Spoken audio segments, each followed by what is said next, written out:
home building and remodeling show. Let's go.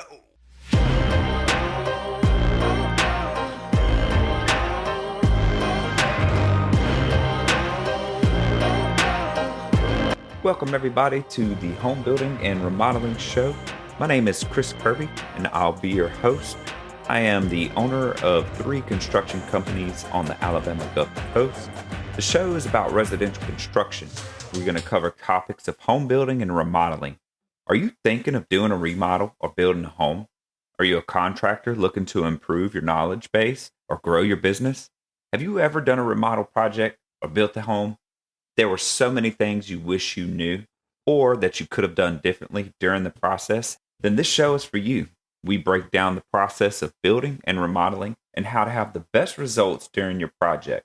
Whether you're a DIYer looking for tips, someone looking to hire a contractor to do a project, or a contractor looking to expand your knowledge base or your business. Welcome aboard. Glad to have you. Stay tuned. We kick off the show with my thoughts on home building and remodeling. I'll share best practices and talk about some of our experiences in business and out in the field. These shared thoughts and lessons learned are meant to help you on your very own journey. Let's go. I've got some varying opinions on different types of house plans and where they come from. So for us as a custom builder, it's hard for me to look at the online plans and detail a build and get all of the specifications for that build done to a T, because a lot of the times when you buy the online plans, yes, they come with multiple detailed layers sometimes, but they're not exact, and also they're generic to the plan. They're not custom to your house and your design and your needs. So what I end up doing a lot of times is I will reference that floor plan, but we have a local guy that will redesign and redraw the house how you want it, make your changes, and then he does 3D modeling as well. And what he really does a good job at is making sure that all of the allowance schedules, like your cabinets, your doors, they're all included in that set of plans. So you have very detailed specifications. I can't emphasize enough how important it is to use an architect that can give you very detailed specifications on your plans. So don't just get the floor plan and not have elevation drawings for the interior. And sometimes you will get just engineered plans that do not do justice to the detailed specifications for the interior of the house.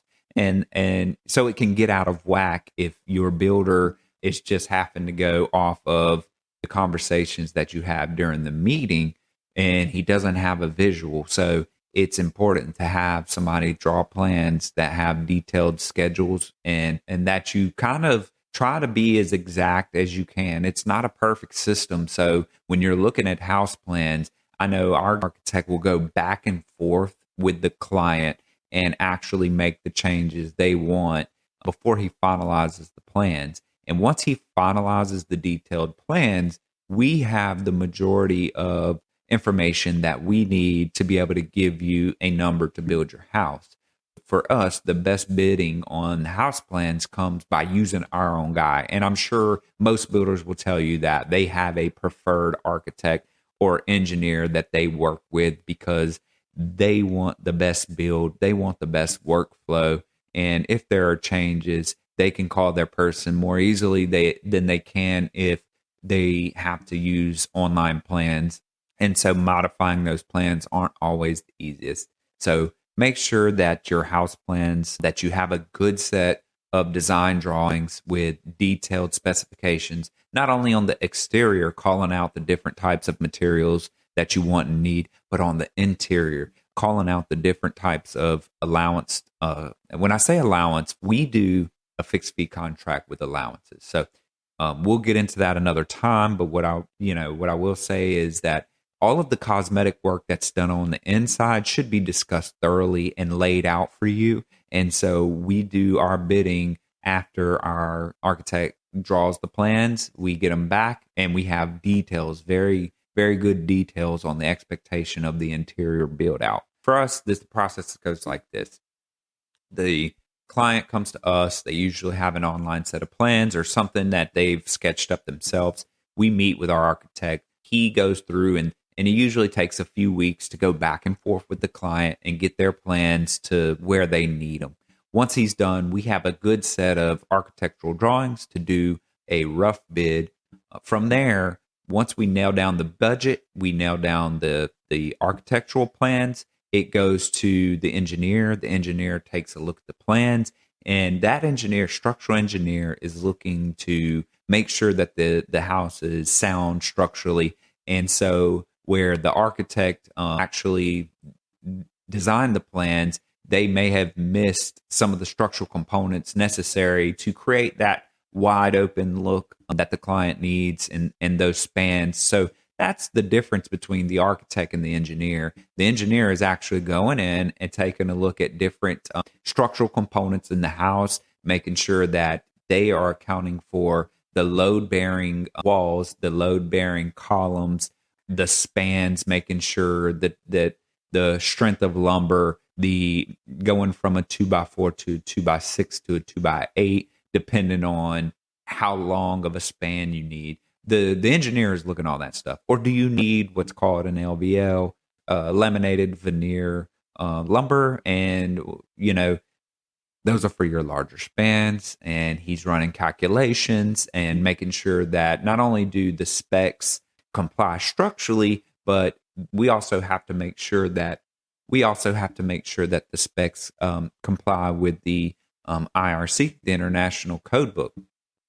And so the engineer is doing all of those things. That's the difference between the architect and the engineer. Once the engineer is done, then we can give you a hard number, because what the engineer may have changed was the size of lumber. Well, the cost is relevant to the size of the board. If it goes from 2x4 to 2x6, it costs more. If it goes from 8 foot to 10 foot, it costs more. That's just the facts of things. Materials cost more. So we always try to wait to give you the hard number till after the engineer has done his or her thing and stamped it. Because once they've stamped it, it's ready. It's ready to go to the permitting office, go to the building inspector. And then after that, once the engineer stamps it, we conduct a plan review with our team internally. We look at if there was any modifications that have taken place from the architect to the engineer, and then we account for those modifications in our numbers. We're also looking at the full set of plans, the full scope of work, and we're looking at all the different sheets, the different layered sheets, the electrical, the plumbing, all of those details. And then we're finalizing our budget, we're finalizing timeline, and we're finalizing the scope of work. And then we're ready to re-meet with the client again. Once we've done that plan, that review, we create the budget, we finalize the budget, and then we call the client in for a meeting before it goes to permitting to finalize the budget and make sure that they're aware of all of the changes that the engineer had to do to make sure that the plan worked. And sometimes the engineer has to make changes that the client does not like, but they must be done to make sure the structural integrity of the house is intact. And so we have to revisit if they wanted something that was completely wide open and aren't able to get it now because the engineer just, could not structurally approve that.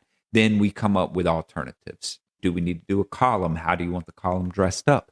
Those things matter a lot. And so once we have that final set of engineered plans, we can discuss all of the things that need to be changed in the plan. And now we move into Shop Talk. It's the portion of the show where I bring in a co-host and we cover trending topics in home building and remodeling. Hope you enjoy. Let's go. The way we've structured our company, you're a single parent. Yes. Hard. It's tough, right?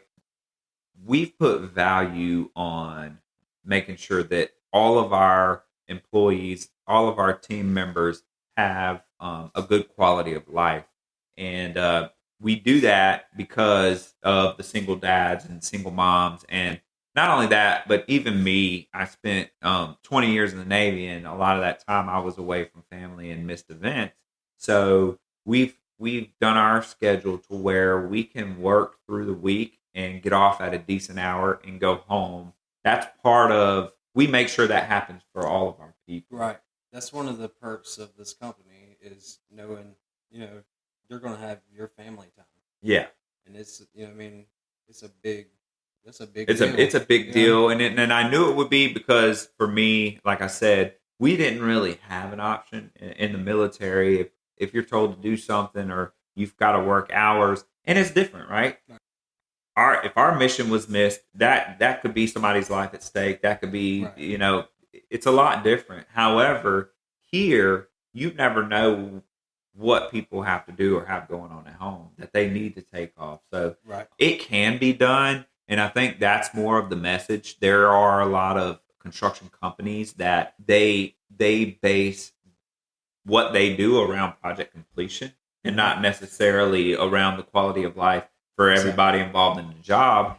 Not that that's a bad thing, because if that's how you have to operate or need to operate to earn your income, that's okay. From the start, I wanted to make sure that I had a team and that everybody was able to have a good quality of life, because I want everybody to be able to go home at night with their family. I want everybody, and now if they want to work late and all that project, we allow that. We give them the overtime, but they choose that overtime. They don't have to do the overtime, right? And we give them weekends off, so nights and weekends are off. They're on a set schedule.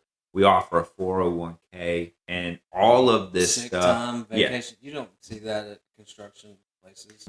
Because that's a part of what we do at this show is we want to help the people that are listening build and grow their company, right?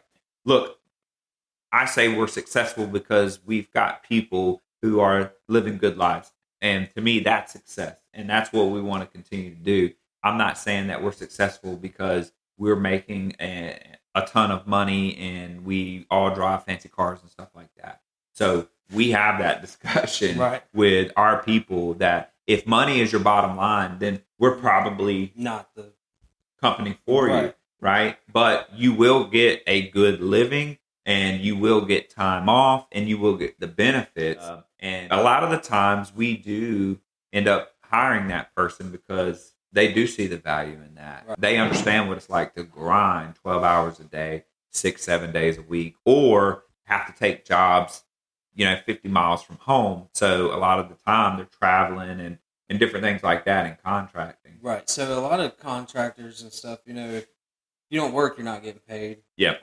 You're grinding until 6, 7 o'clock at night, and then you go straight home. You got enough time to eat, take a shower, go right back to it, and you only have your weekends. And sometimes you have to work Saturdays. Yeah. Because you're it's all crunch. Here the scheduling's built to where, you're not having to, fit it all into 1 week. But the way that we've been able to do that if is somebody comes from a place like that, like I did, it's amazing. You're like, oh my goodness. Yeah. You got all this time. And sometimes it takes some getting used to. Right. I know we've hired a lot of people. It's kind of uncomfortable feeling at first when you're like cutting out at 3:30 and you're like, is this all right? Yeah. You got to get used to it. And sometimes, the people that have been used to working those long hours, it is a little bit tough for that adjustment. Because they got to, also they have to figure out what they're going to do with the extra time. You know what I mean? They've got the weekend now with their family or whatever. They're single or, but they have that freedom of time. And so they figure out what they can do. And to me, that's the most important aspect of what we do here. But if you had any advice, because you have come from both sides of the fence, right? You're here now, and not saying everything is all perfect here. And, we've got just the great life, because we absolutely have our struggles and our days and delayed draws and angry clients. We have everything any other traditional construction company would have. We're just structured different. But if you had any advice to give, just from your perspective, what are some things that these people who are starting out and wanting to grow employees and grow their company from the construction side, what do you think they could do, or what advice do you have for them as far as employee management and how they run their hours and time or whatever it is? Just, you got to take into effect, they got a life also. You know what I mean? So you got to respect that. Plus, you take care of your employees, they're going to take care of you. Right. And that's the bottom line. And, Yes. that how I feel at this company is that's how it is. You know what I mean? And there's not it's weird because any other place I've worked, there's a lot of griping and complaining. And you don't never hear that out of any of these guys around here. Yeah. And I would say that we've definitely been lucky, and not that it, again, I want to point out, not that it doesn't happen, but I mean, it happens. Right. It's but part of life.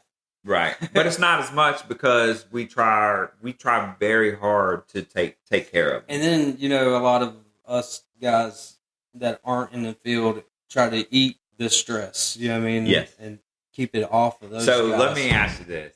So, when you're out in the field working, and especially some of the younger or newer people to construction, they're looking up and they're saying, man, Adam has it gravy. He's going and doing estimates, and he's got us an office, and so let's tell them what the real story is. Like, right. What's really going on? Well, it looks all right, but it's not. So you get cussed out.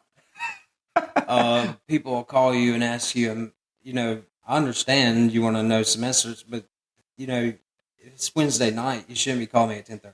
Yep. You know what I mean? Right. And I shouldn't wake up to missed calls from you. What about just because you want to know if there was allowance on your quote for some pools for a cabinet? You know what I mean? It's right. 11 o'clock at night. And some clients don't understand right. those boundaries. What about the ones? Hey, listen, you went out yesterday, right? Today's Friday the 13th, and yesterday was and Thursday. They want to know where their quote is. They want to know where their quote is. Yeah. So. And it's $100,000 quote. They're the ones that want their quote the next day, and it's like, ma'am, this is a whole home, 3 bathrooms you want done. I can't get that to you tomorrow. Yeah, and they'll keep calling. Yeah, and you already told them it's going to be a week or 2. And then the next day they call back, right? That following Monday, and then when you get it Saturday. To them, crickets. Those are the ones that you don't hear back from, are the ones that bother you. Yep, the most. Absolutely. 2, another thing that they don't understand when you're out in the field, I always say sometimes you don't understand how it is to just be able to work out in the field and do your job and you go home. Because when you become the project manager, when you become the assistant project manager, the estimator, yes, you have office hours, but it really doesn't It don't stop. Yeah. Yeah, because you got to accept the call, because something might be wrong at the house and they're calling you at 6 o'clock because they got a little water leak or something. You gotta take it. Right. You're not calling that apprentice. Or they're calling to let you know, hey, emergency happened and we won't be able to be there tomorrow, so your guys can or cannot come, or they need to know where this key is, yada yada yada. Yeah. You know what I mean? So the job don't never stop once you get, you know what I mean? Yeah, because you're responsible for every aspect of the evolution. As the estimator, you're making sure that all of your numbers are right. You estimated the job well. But as the project manager, like you said, you're making sure the guys can get in the door. Where are they going to park? Because people get mad. Where are they going to store their stuff? Yeah, the neighbor's calling the cops because, or a tow truck because you parked a little bit on their grass. Yeah, I mean, let's get real, but it absolutely happens. And who are they calling? They're calling the project manager. Yeah. They're not calling, the apprentice out. Yeah. So there's a lot of things at night that go on. Just being at the office isn't always the most gravy thing like people out in the field think it is. Yes, exactly. So what about... It's way more stressful than it is on the job. Yeah. Because all you got to do is do the work on the job. Right. Which can be stressful sometimes, but if it's all laid out for you to do, it's not that stressful. You just got to do the work.